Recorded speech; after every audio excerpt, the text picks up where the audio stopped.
Hey les newbies, j'en appelle à vous parce que je vais lancer une série de vidéos où ce sera je suis mon métier et triathlète. Ou alors c'est je suis mon métier et je veux devenir triathlète. Donc deux séries de questions différentes selon le mode en fait, si tu es déjà triathlète ou si tu veux le devenir. Et je vais commencer par me présenter moi-même. Donc Anthony, 41 ans, et mécanicien moto. Et du coup, on lance la série de questions. Alors, quel était ton passé sportif avant d'être triathlète? Je faisais du vélo de descente en loisir essentiellement. Donc ça, pas plus de 6 mois par an généralement ça durait. Un peu de cross-country, un peu d'enduro vite fait, et puis dès que les stations ouvraient, j'allais faire du vélo de descente. Mais c'était jamais sur l'année, et d'année en année, c'était juste, voilà, une période de 4 à 6 mois maximum. Depuis quand es-tu triathlète? Alors depuis 2018, mon premier triathlon. Ok, alors, est-ce que tu te considères triathlète si tu n'as pas terminé un triathlon? Donc une course en fait. Alors ça mène un petit peu à débat ça. Donc oui et non. En fait, pour moi, c'est si tu as enchaîné les trois disciplines en course ou hors course, pour moi, tu es un triathlète en fait. Parce qu'on dit qu'un nageur, quelqu'un qui nage est un nageur, quelqu'un qui fait du vélo est un cycliste, et quelqu'un qui pratique la course à pied, c'est un coureur. Mais pour être triathlète, il faut a priori au moins enchaîner les trois pour moi. Voilà. Quels sont les avantages de ton métier pour le triathlon? Trois réponses max.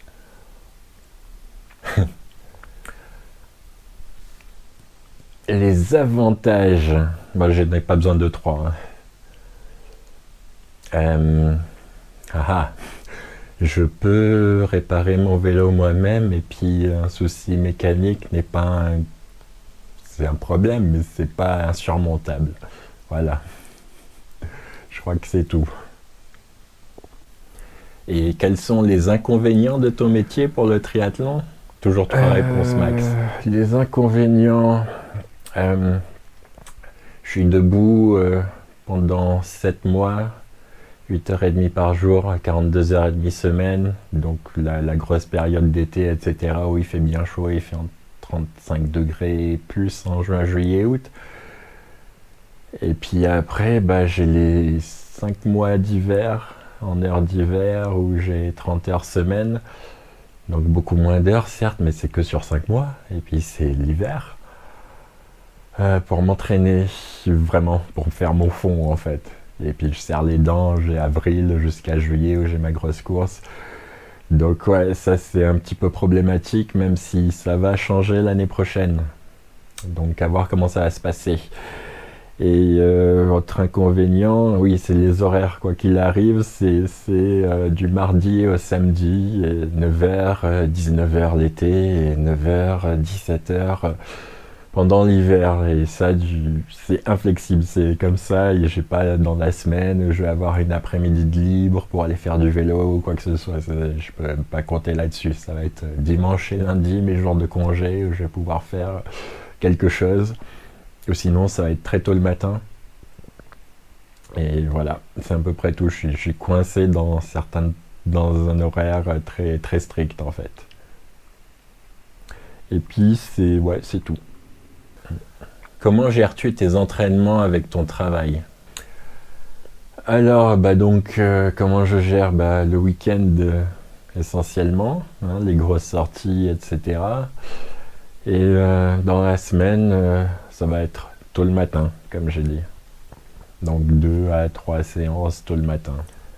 Combien d'heures est-ce que tu consacres à tes entraînements? Alors, c'est assez large en fait, c'est entre 6 et 10 heures. 10 heures maximum. Sur quelle discipline tu consacres le plus de temps? Alors quand j'ai commencé, je vais dire la natation, parce qu'il fallait que j'apprenne à nager. Après la natation, ça a été la course à pied, parce que je me suis dit, il faut que je m'améliore en course à pied. et j'ai laissé le vélo de côté. Mais au jour d'aujourd'hui, je vais dire essentiellement le vélo. Oui. Parce que j'ai remarqué que ça m'aidait beaucoup en fait pour la course à pied, avoir de la caisse, etc. Et sur quelle discipline tu te considères être désavantagé?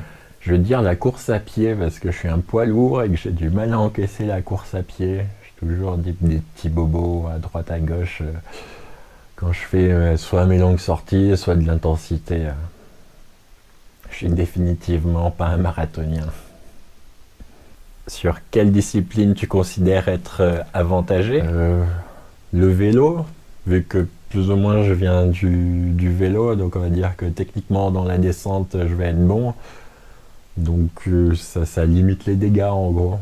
C'est là où je souffre le moins. Est-ce que tu connais quel type de cycliste tu es? Donc soit un sprinter, un rouleur, un grimpeur, généralement bon en tout, ou un attaquant? Ouais, je suis attaquant, ouais, c'est la dernière.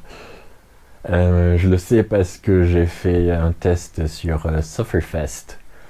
Et a priori, je suis un attaquant parce que je peux mettre plusieurs grosses attaques avec plein de puissance, pas un pic de puissance de sprint, mais plusieurs fois un gros pic de puissance avec du repos assez court entre ces attaques. Voilà.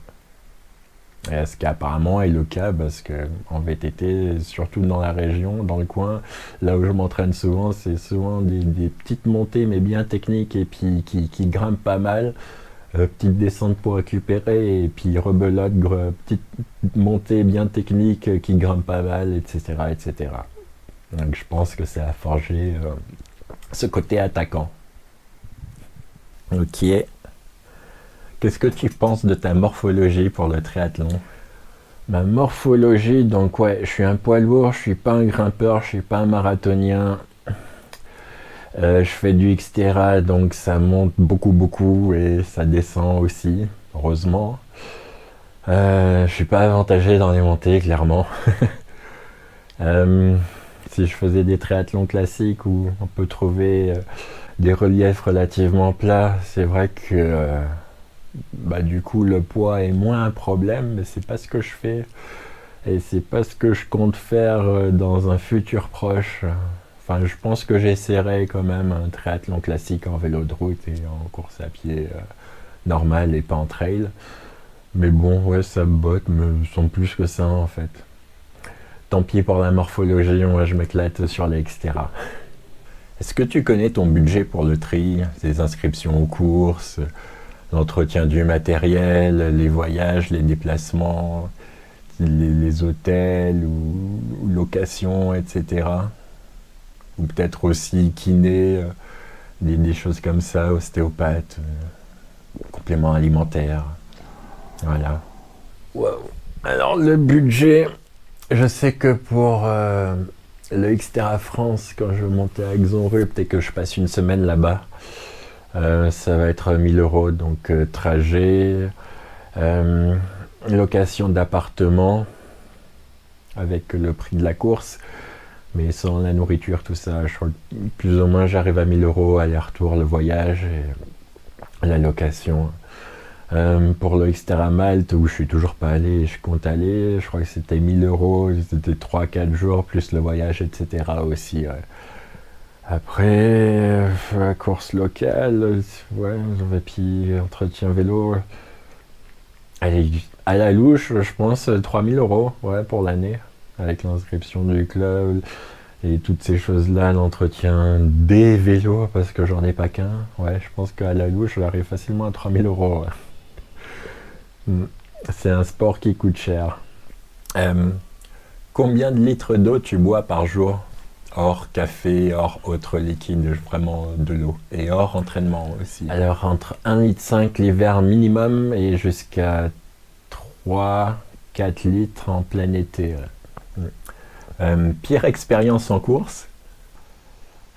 Pire expérience, c'est Rock d'Azur, le Tri du Rock 2019.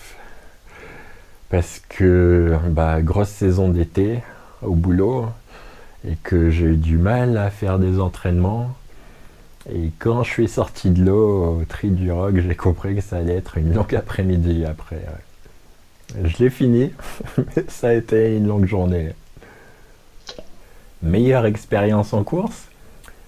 Je vais dire Xterra France 2019, parce que c'était ma première en distance complète Xterra, et que j'étais bien préparé, je me sentais vraiment bien ce jour-là.